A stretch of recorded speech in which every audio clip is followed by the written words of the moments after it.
자, 우리 같이 기도 제목 같이 한번 따라 하실까요? 땅의 삶만 생각하지 말고 하늘의 삶을 준비할 수 있는 복된 성도가 되게 하시고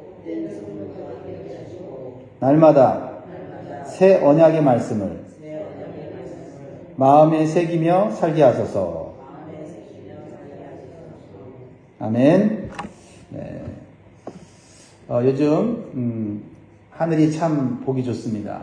가을 하늘은 참 크고 파랗고 청명합니다. 자, 오늘은 땅만 바라보지 말고 하늘을 쳐다보면서 살면 좋겠습니다.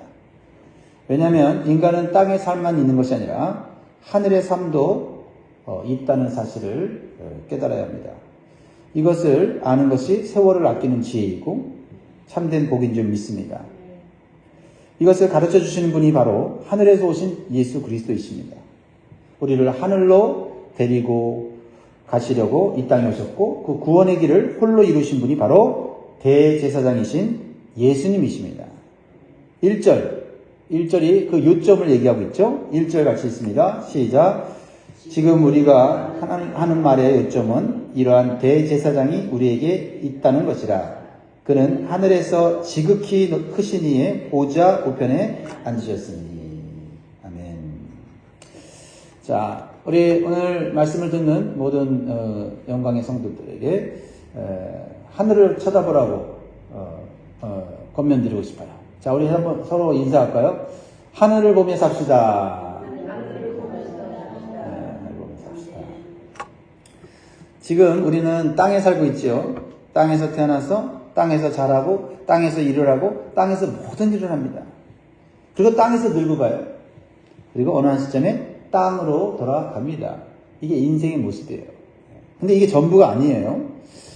자, 창세기 3장 19절에 보면 네가 흙으로 돌아갈 때까지 얼굴에 땀을 흘려야 먹을 것을 먹으리니 네가 그것에서 취함을 입었습니다. 너는 흙이니 흙으로 돌아갈 것이니라 하십니다.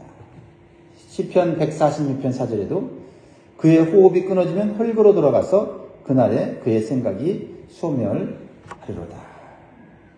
호흡이 끊어지면 이 땅에서 계획하던 모든 것이 다 사라지고 많은 것이 사람의 인생이라는 것입니다. 그래서 사람들은 이 땅에서 사는 동안 어떻게든 잘 살아보려고 힘쓰고 애쓰는 거죠. 땅의 삶이 전부니까요. 이해가 갑니다. 사람이 흙으로 돌아가면 허무해지기 때문에 조금 더 살아보려고 특별히 건강에 신경을 더 쓰고 안달하는 거 아닙니까? 그래서 흙으로 돌아가는 것이 인생의 마지막이라고 생각하는 사람들은 세상을 바라보거나 미래를 바라보는 관점이 온통 땅의 관점, 땅의 가치관으로 살아가고 있다는 겁니다. 그래서 땅에서 잘 살았던 사람들을 우리가 모델로 삼아서 그렇게 살아가려고 하는 것입니다. 그런데 사람의 영혼이 흙으로만 돌아가지 않고 하늘로 간다면 생각이 좀 달라지기 시작합니다. 가치관이 달라집니다. 인생관이 달라집니다. 그렇습니다. 성경은 믿든지 믿지 않든지 죽음 이후에 또 다른 세계, 영원한 세계가 있다고 말씀합니다. 부활이 있고 영생이 있고 영벌이 있다고 말씀합니다. 여러분, 영원히 사는 것에도 두 가지가 있다고 그랬죠? 영생과 영벌. 수요 예배 때 사도신경 강의를 하는데 어제 이 영생과 영벌에 대해서 말씀을 드렸어요. 한번 다시 들어보시기 바랍니다. 자, 이러한 땅의 삶만 있는 것이 아니라 하늘의 삶도 있다는 것을 믿는 자와 믿지 않는 자의 인생의 가치관은 너무나도 큽니다. 이 세상을 살아가는 태도가 다르고요. 사람을 대하는 자세가 다르지요. 이 땅의 모든 것을 걸고 살잖아요. 하늘을 바라보면서 이 땅 가운데서 내가 해야 할 일과 하지 말아야 돼요. 일을 생각하게 되고 하나님을 기쁘시게 하는 일과 그렇지 못한 것들을 생각하면서 사는 좀 더 넓고 깊고 큰 그런 영적인 지혜를 가지고 살아가게 되는 줄 믿습니다. 그런데 땅의 삶이 있듯이 하늘의 삶이 있다면 도대체 누가 하늘의 삶을 가르쳐 주시는 것입니까? 누가 하늘로 가는 길을 가르쳐 줄 수 있습니까? 누가 우리를 거기로 인도할 수 있습니까? 우리가 한 번도 가보지 않은 낯선 나라에 갈 때 그곳에 대해서 잘 알고 그곳에 가는 길을 잘 아는 안내원을 찾아야 하듯이 하늘나라에 대해서 잘 알고 하늘나라를 가본 적이 있어서 잘 안내할 수 있는 그런 분이 있어야 합니다. 성경은 그 하늘의 안내원이 대제사장이신 예수님이라고 우리에게 소개하고 있어요. 우리가 이 땅에서 하늘나라로 가기 위해서는 절대적으로 예수님의 도움이 필요합니다. 왜냐하면 하늘나라의 열쇠가 예수님 손에 있기 때문이죠. 그래서 이사야 22장 22절 외우기도 좋아요. 이사야 22장 22절 내가 또 다윗의 집의 열쇠를 그의 어깨에 두리니 그가 열면 닫을 자가 없겠고 닫으면 열 자가 없으리라. 이 땅의 삶은 우리가 마음대로 살지만 영원한 삶, 복된 삶, 안식과 평안과 고통이 없는 삶은 예수님의 손에 달려있다라는 것입니다. 그러므로 우리가 믿고 따르는 예수님은 하늘에서 이 땅을 통치하고 계시는 분이십니다. 그래서 하나님께서는 하늘에 복된 삶이 있다는 것을 이 세상에 가르쳐 주시기 위해서 우리 인간들에게 만들라고 하신 게 있어요. 그게 뭐예요? 그게 바로 성막과 성소예요. 성막과 성소. 하나님께서 출애굽한 이스라엘 백성들이 이 땅의 삶이 전부가 아니라 하늘의 삶이 있다는 것을 가르쳐 주기 위해서 만들라고 하신 게 바로 성소와 성막이에요. 이 성소와 성막을 보면서 이 땅의 삶이, 광야의 삶이 전부가 아니구나. 하늘을 바라보게 하신 거죠. 이 성막과 성소의 오리지널은 먼저 하늘에 있던 거죠. 그리고 그 성소에서 섬기는 대제사장 예수님도 먼저 하늘에 계셨어요. 자, 2절. 오늘 본문 2절 볼까요? 자, 시작. 성소와 참 장막에서 섬기는 이시라. 이 장막은 주께서 세우신 것이요 사람이 세운 것이 아닙니다. 아하, 그렇구나. 출애굽기에 나오는 성막과 성소는 원래 어디 있던 거예요? 하늘에 있는 거구나. 그래서 하나님께서 성막과 성소를 만들 때 무조건 아름답게 만들라고 하지 않았어요. 무조건 크게 만들고 무조건 좋은 재료로 만들라고 한 게 아니에요. 예. 여러분, 이 세상에 얼마나 아름답고 멋진 그런 건물들이 많이 있습니까? 예. 하나님이 성소 한번 멋지게 져봐라. 그러면 여러분 얼마나 멋지게 질 수 있겠어요? 세상적인 어떤 그 관점에서 멋지게 질 수 있어요. 그러나 하나님은 그걸 원치 않으셨어요. 색깔, 크기, 모든 모양까지도 하나님께서 정확하게 모세에게 설계도를 주셨어요. 왜요? 하늘에 있는 것을 이 땅에서 볼 수 있도록 하나님이 해주셨다라는 거예요. 우리는 이 세상의 것을 보면서 하나님을 기억하기 못하는 게 있다면 여러분 그거 보지 말아야 돼요. 이 땅에서 우리가 교회를 보면서 하나님을 생각할 수 있다면 교회는 귀한 거고요. 우리가 믿음의 사람을 보면서 참 저 사람 믿음 좋다. 어떻게 저렇게 믿음 생활 잘할까? 정말 어떻게 저렇게 사람들을 사랑하고 섬길까? 하면서 하나님이 생각나면 그것은 우리가 따라야 되고 본받아야 될 일이다 이 말이에요. 할렐루야. 자, 오늘 본문 5절 보세요. 5절 보세요. 시작. 그들이 섬기는 것은 하늘에 있는 것의 모형과 그림자라. 모세가 장막을 지으려 할 때에 지시하심을 얻은 것 같으니 이르시되 삼가 모든 것을 산에서 내게 보이던 오늘따라 지으라 하셨느니라. 하늘에 있는 것의 모형과 그림자다. 그러니까 우리는요, 이 땅에 살면서 우리는 하나님을 기억하고 하늘을 기억하고 하늘에 소망을 두게 하는 것에 우리는 마음을 둬야 되고 하늘과 연결되는 그런 삶을 살아야 돼요. 그것이 우리가 영원한 삶을 준비하는 성도의 모습입니다. 왜 하나님께서 하늘에 있는 성소의 모양을 똑같이 만들라고 하셨을까요? 생각을 해보셔야 돼요. 이 땅에서 살다가 죽으면 끝이라는 생각을 하면서 죄만 짓고 살다가 결국 형벌을 받는 인간들에게 하늘에 거룩하고 행복한 삶이 있다는 것을 가르쳐 주시기 위함이다라는 거죠. 또한 하늘의 삶을 살기 위해서는 어떻게 준비하고 살아야 되는지를 가르쳐 주시고 실천하도록 하시기 위함입니다. 그러면 우리 성도들이 하늘의 삶을 배우는 것이 바로 성전이에요. 또한 교회입니다. 그렇잖아요? 네. 우리가 교회에서 봉사하고 헌신하고 예배하는 것이 뭐예요? 그냥 이 땅에서 하나님 잘 살게 해주시오 하고 복을 비는 그런 다른 종교와 같습니까? 아니죠. 우리는 하나님께 예배하면서 하늘에 계신 하나님께 예배하고 우리를 구원하신, 부활하시고 또 승천하신 예수 그리스도 믿는 거 아닙니까? 그런데 예배에 나와서 이 땅에서 잘 살게 해주십시오, 비나이다, 이런 세상 종교 따라서는 안 되죠. 교회 나와서 예배하고 봉사 헌신할 때마다 하늘을 생각해야죠. 하늘을 생각해야죠. 그렇습니다. 하늘의 삶을 배우는 것이 바로 성전이고 교회고 우리가 하나님 말씀대로 따라가는 것입니다. 대제사장이신 예수님은 하늘의 삶을 보여주시고 이 땅의 삶에 취하여 죄를 먹고 마시고 하나님과 단절된 삶을 살아왔던 인간들에게 하늘로 가는 길을 보여주시고자 했다라는 겁니다. 왜 그렇게까지 하시는 거예요? 우리를 사랑하시기 때문입니다. 또 그 하늘나라는 아무나 못 갑니다. 누구나 초청됐지만 아무나 못 가요. 왜요? 죄가 있는 인간은 거룩하고 아름다운 그 천국에 못 갑니다.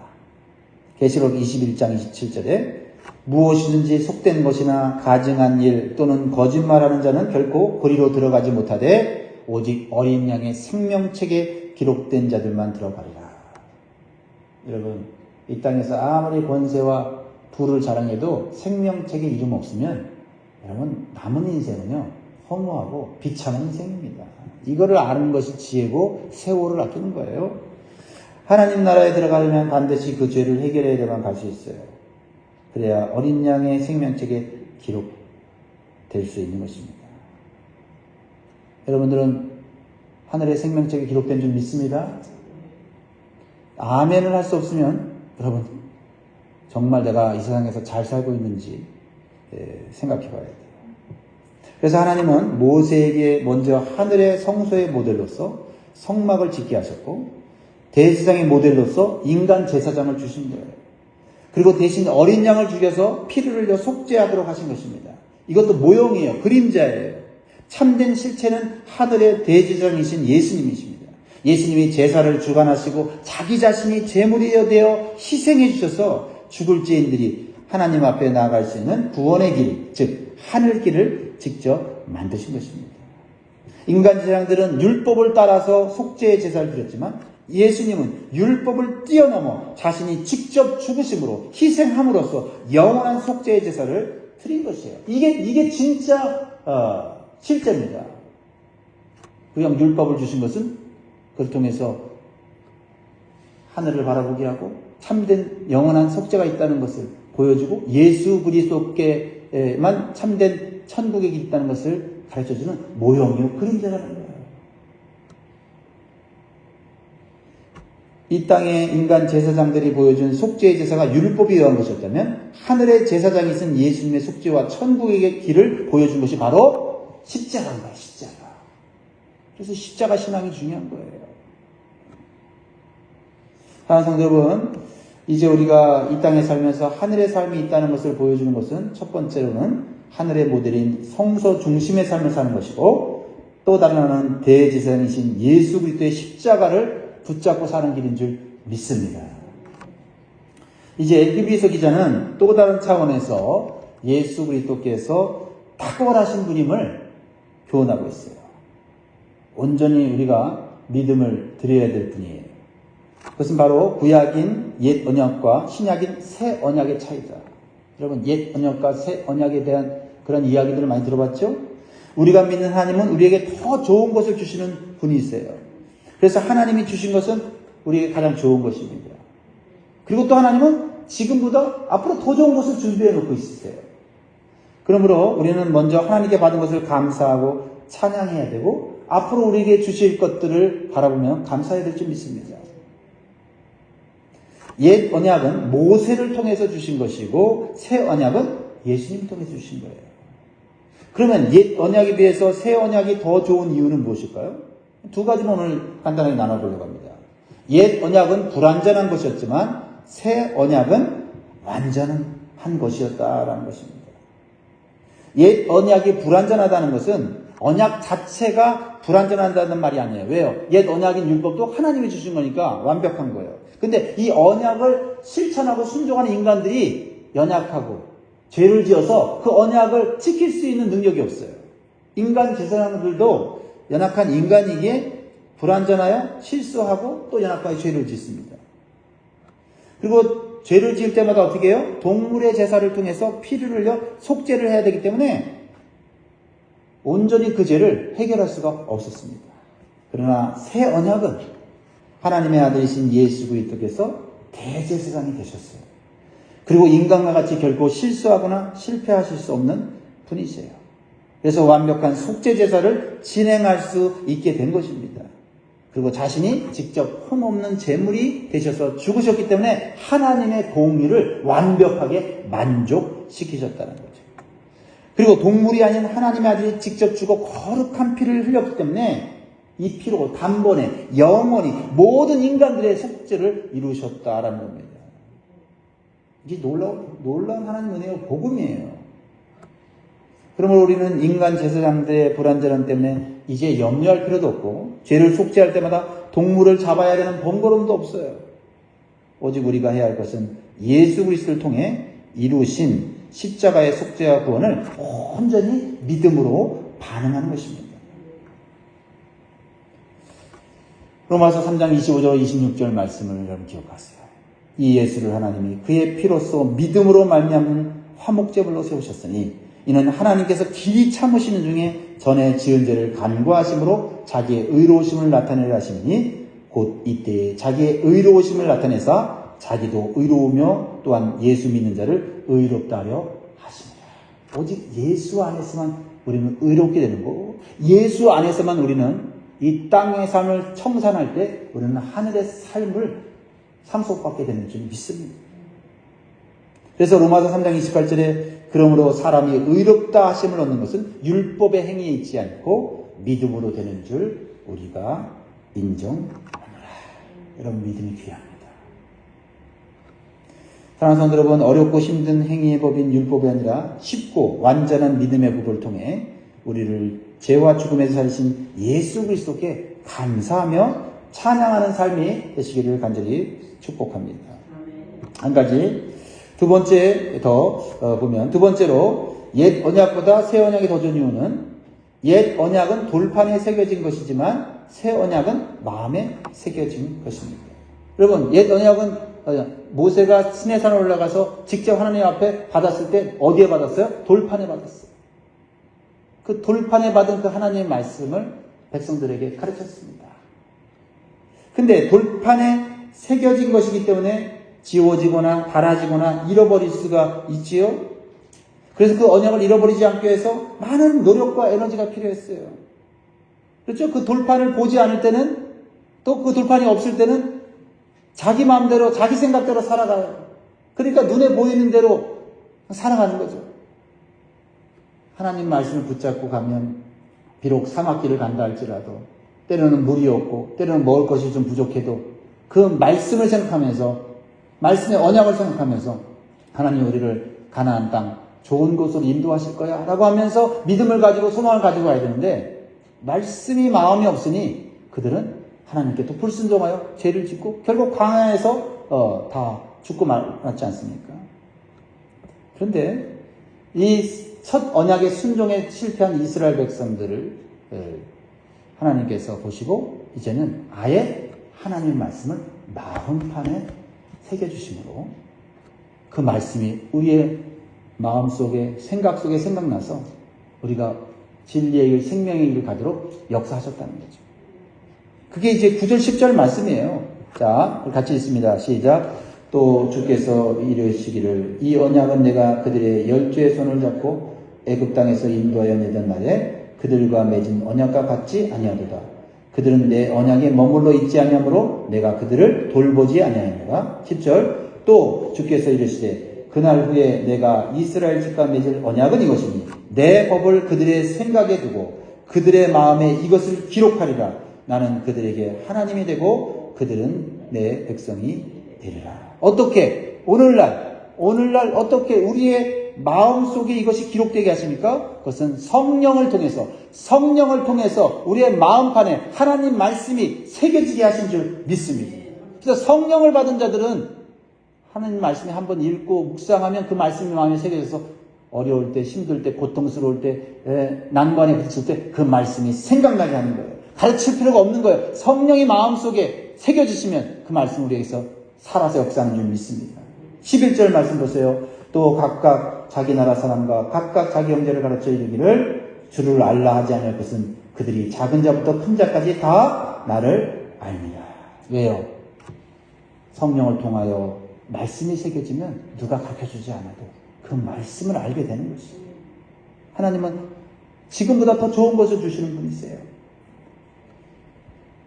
여러분, 오늘 이 말씀을 마음에 새기시기 바랍니다. 새 언약은 성령을 통해서 우리 성도들의 마음속에 새겨주신다는 거죠. 고린도후서 3장 3절에 보면 너희는 우리로 말미암아 나타난 그리스도의 편지니 이는 먹으로 쓴 것이 아니요 오직 살아계신 하나님의 영으로 쓴 것이며 또 돌판에 쓴 것이 아니요 오직 육의 마음판에 쓴 것이라. 여러분, 이 세상에 무엇보다도 마음에 새겨질 것은 무엇이에요? 새 언약으로 주신 이 하나님 말씀을 날마다 마음판에 새기시기 바라요. 그것이 여러분들로 하여금 하나님 나라로 가는 안내의 그러한 역할을 하게 될 줄 믿습니다. 예수 그리스도는 말씀이세요. 말씀을 통해서 우리를 인도하세요. 근데 말씀이 있어야 되지 않겠습니까? 자, 말씀을 맺겠습니다. 사랑하는 성도 여러분, 하나님께서 우리에게 하나님의 놀라운 속죄의 은총과 구원의 축복을 주시려고 더 좋은 언약을 주셨고 성령을 통해서 우리의 마음에 말씀을 새겨 주셨습니다. 그러므로 우리는 말씀을 읽고 묵상할 때마다 성령님을 반드시 의지해야 될 줄 믿습니다. 성령께서 또한 말씀을 깨닫게 해주시고 기억나게 하실 때 이것은 엄청난 하나님의 은혜인 줄 믿고 이것은 나를 살리시고 회복시켜 주시고 복된 길로 인도하시는 것임을 믿고 그 말씀이 어렵든지 힘들든지 그 말씀에 순종하심으로써 저와 여러분들이 영원한 삶으로 하늘의 삶으로 들어갈 수 있기를 주의 이름으로 축복합니다. 기도하겠습니다.